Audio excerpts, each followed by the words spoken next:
السلام علیکم ورحمۃ اللہ وبرکاتہ۔ میں ہوں عدنان گل اور آپ دیکھ رہے ہیں ہیلتھ اویئرنیس یوٹیوب چینل۔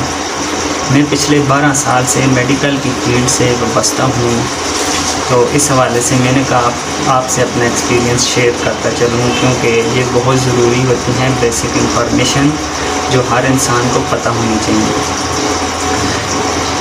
جب آپ گرم سرد ہو جاتے ہیں، کبھی دھوپ کبھی چھاؤں میں ہوتے ہیں، ہوا میں ہوتے ہیں، کبھی ٹھنڈی ہوا لگ جاتی ہے، تو آپ کو عجیب و غریب جسم میں تاثرات دیکھنے کو ملتے ہیں اپنے جسم میں۔ آپ کو سمجھ نہیں لگتی کہ مجھے ہو گیا کیا۔ تو اس کی نشانیاں یہ ہیں، آپ کا سر گرم ہوگا، آپ کے ہاتھ پاؤں ٹھنڈے ہوں گے، کبھی ایک دم سے ٹھنڈے پسینے آنا شروع ہو جائیں گے، کبھی سر ٹھنڈا ہو جائے گا، ہاتھ پاؤں گرم ہو جائیں گے، کبھی ہاتھ پاؤں ٹھنڈے ہو جائیں گے، سر گرم ہو جائے گا۔ مطلب کہ جسم کے آدھے حصے گرم اور آدھے حصے سرد ہوں گے، تو یہ گرم سرد ہونے کی نشانی ہے۔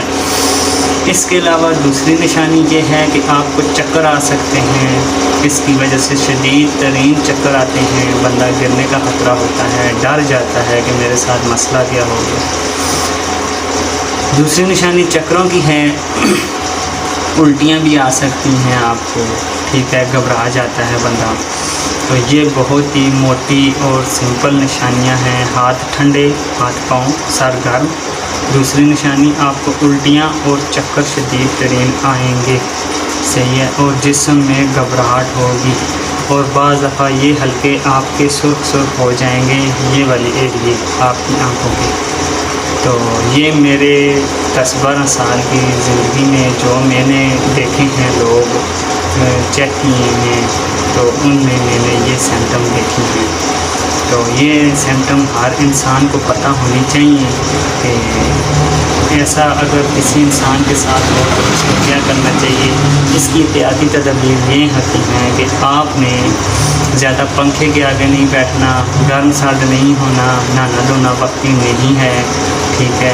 آپ نے سمپلی ایسا کرنا ہے، پیناڈال کی گولیاں پہلے شروع میں گھر میں کھائیں۔ پیناڈال کی گولی سے اگر آپ کو فائدہ نہیں ہوتا کہ کسی ڈاکٹر کے پاس چلے جائیں، ٹھیک ہے۔ وہ آپ کو انجیکشن لگائیں گے اور کچھ اینٹی بایوٹکس دیں گے، انشاءاللہ تعالیٰ آپ اس سے بہتر ہو جائیں گے، اور گھبرانے والی بات بالکل نہیں۔